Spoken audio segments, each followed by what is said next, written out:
কেমন লাগলো? এর আগে হাততালি চাইনি, শুধু এবারই চাইছি, কারণ ছোট্ট ছোট্ট বাচ্চাগুলো একটা অনেক পুরনো গানের ওপরে, ধন্যমের গান ছিল এটা। যাই হোক, আচ্ছা আবার মূল অনুষ্ঠানে ফিরে আসি। প্রথম গানের সময় বলেছিলাম আমাদের দেশ নদীমাতৃক দেশ। এই নদীর ওপর ভিত্তি করে দুটি বিশেষ ধরনের প্রফেশন বা জীবিকা নির্বাহ হয়। একজন হচ্ছে মাঝি। এই মাঝি প্রফেশনটা আজকে আমাদের অনেকের কাছেই হয়তো তেমন আর পরিচিত নয়, আমরা অনেকেই ভুলে গেছি, কিন্তু পারানের কড়ি নিয়ে নদী পারাপার করানো ছিল মাঝির দায়িত্ব।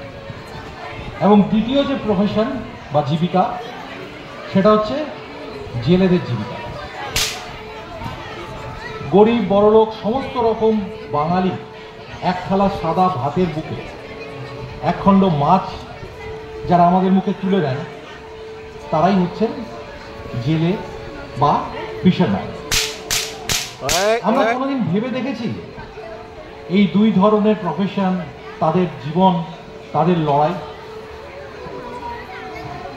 উদ্দাম জলরাশির বুকে যখন নৌকা নিয়ে তারা ভেসে পড়ে, তখন তাদের অনুভূতি, তাদের জীবনটা কীরকম, আমরা কিন্তু কেউ ঠিক সেভাবে অনুভব করতে পারি না। ভাটার টানে যখন নৌকা বয়ে যায়, তখন তারা গেয়ে ওঠেন ভাটিয়ায়। আবার তারাই যখন জোয়ারের বিপরীতে তাদের নৌকা বয়ে নিয়ে যায়, তখন তারা গেয়ে ওঠেন সারিদার। সেই সময় কিন্তু তাদের কাছে খুব একটা সুখের সময় নয়।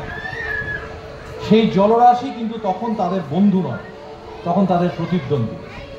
এবং সেই প্রতিদ্বন্দ্বীকে জয়লাভ করেই যদি তারা ফিরে আসতে পারেন, তাহলেই কিন্তু তাদের জন্য অপেক্ষা করছে তার ঘর, তার সংসার, তার ভালো লাগা, তার ভালোবাসা। তাই তাদের এই জীবন আমাদের জীবনের সঙ্গে অঙ্গাঙ্গিভাবে জড়িত। তাদের জীবনের ওঠাপড়া ঠিক আমাদের জীবনের ওঠাপড়ার মতো। তাই এখনকার পরিবেশনা তাদেরকে নিয়ে, সেই মাঝি ভাইদেরকে।